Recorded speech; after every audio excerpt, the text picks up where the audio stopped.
Leader Mohammad বাবু খান ওরফে টুন্ডা বাবু ৩১ টুন্ডা বাবুকে যৌথ অভিযান পরিচালনা করে গ্রেপ্তার করা হয়েছে।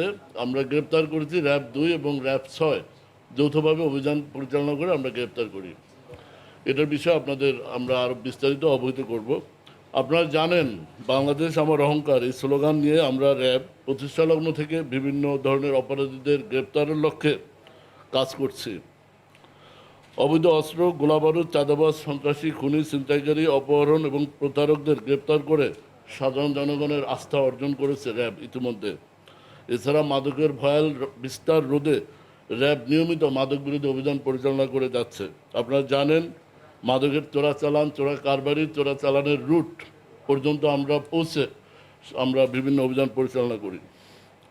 ৫ আগস্ট থেকে আজ পর্যন্ত র্যাব ২ মোহাম্মদপুর, ঢাকা, তার এওয়ার এবং এওয়ারের বাইরে থেকে আমরা ৬৮টি বিদেশি অস্ত্র উদ্ধার করেছি।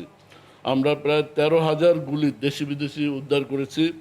মাদক, ইয়াবা, হিরোইন, ফেন্সিডিল, বিদেশি মদ উদ্ধার করেছি এবং এ সংক্রান্তে প্রায় ৭০০-র অধিক আসামি গ্রেপ্তার করেছি। আপনারা জানেন সম্প্রতি মোহাম্মদপুরে অবস্থিত জেনেভা ক্যাম্পের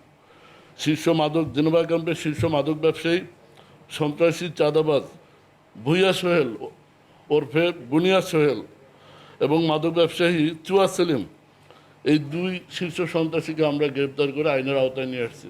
এই জেনেভা ক্যাম্প একটি মাদকের স্বর্গরাজ্য ছিল। এই ২ টপ মাদক ব্যবসায়ীর পতনের পর মাদকটা অনেক জেনেভা ক্যাম্পে মাদক ব্যবসা এখন অনেকটা নিয়ন্ত্রণে। আপনারা জানেন মোহাম্মদপুর আদাবরে আলোচিত শীর্ষ সন্ত্রাসী কবজিঘাটা আনোয়ার যে এলাকার সাধারণ জনগণের মনে একটা আতঙ্ক ত্রাস তৈরি করেছিল, আমরা সে আনোয়ারকে গ্রেপ্তার করে আইনের আওতায় নিয়ে এসেছি। এরই ধারাবাহিকতায় গতকাল ২ জুলাই রাজধানীর মোহাম্মদপুরের কবজিঘাটা আনোয়ার গ্রুপের প্রধান সহযোগী, যার কথা বললাম, সন্ত্রাসী মাদক ব্যবসায়ী কিশোর গ্যাং লিডার বাবু খান ওরফে টুন্ডা বাবুকে নড়াইল জেলার লোহাগড়া থানাধীন সিএনবি বাজার এলাকা থেকে র্যাব ২ এবং র্যাব ৬ যৌথ অভিযান করে গ্রেপ্তার করে। এই টুন্ডা বাবু এর বিস্তৃত ইতিহাস আপনারা জানেন। গত ১৮ ফেব্রুয়ারি ২০২৫ শ্যামলী হাউজিংয়ের ২ নং প্রজেক্ট থেকে এই টুন্ডা বাবুকে আমরাই র্যাব ২ গ্রেপ্তার করেছিলাম। ওই সময় সামুরাই, ছুরি এবং কিশোর গ্যাংয়ের সদস্যের সাথে সে প্রায় শোডাউন করতো। এই ২ তারিখে তার একটা শোডাউন ছিল এবং বিভিন্ন চ্যানেল তার এই যে চাঁদাবাজি, সন্ত্রাসী কার্যকলাপের শোডাউনের ভিডিও নিয়ে আপনারা অনুসন্ধানী রিপোর্ট প্রকাশ করেছিলেন এবং এই রিপোর্ট ফুটেজ সামাজিক যোগাযোগ মাধ্যমে ভাইরাল হয়। আমরা আগে থেকেই তার উপর নজরদারি রেখেছিলাম। গত ২৪ ফেব্রুয়ারি তাকে গ্রেপ্তার করি এবং তার বিরুদ্ধে আইনগত ব্যবস্থা গ্রহণ করে বিজ্ঞ আদালতে প্রেরণ করা হয়।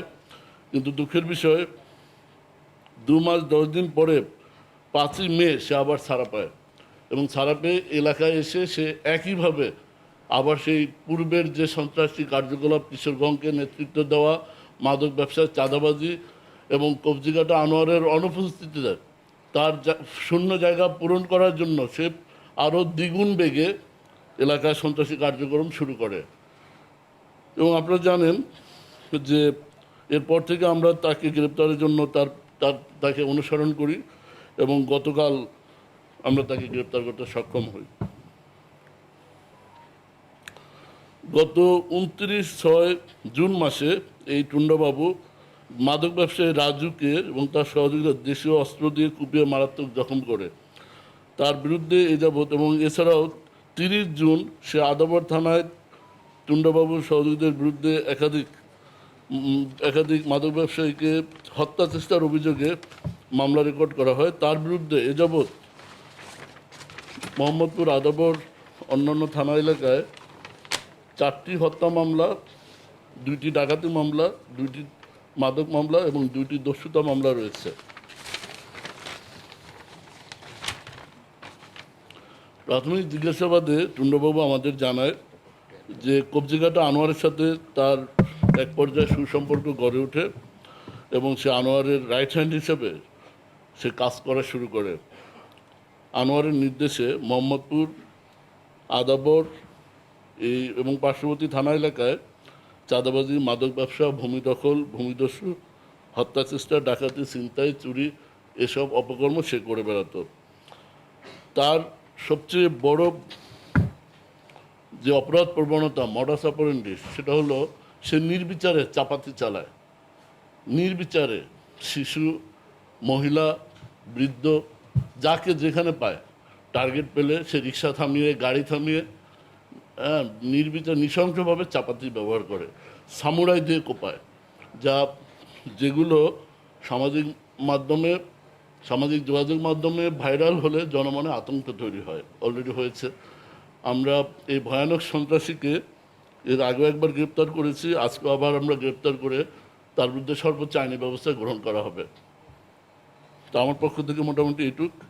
আপনারা প্লিজ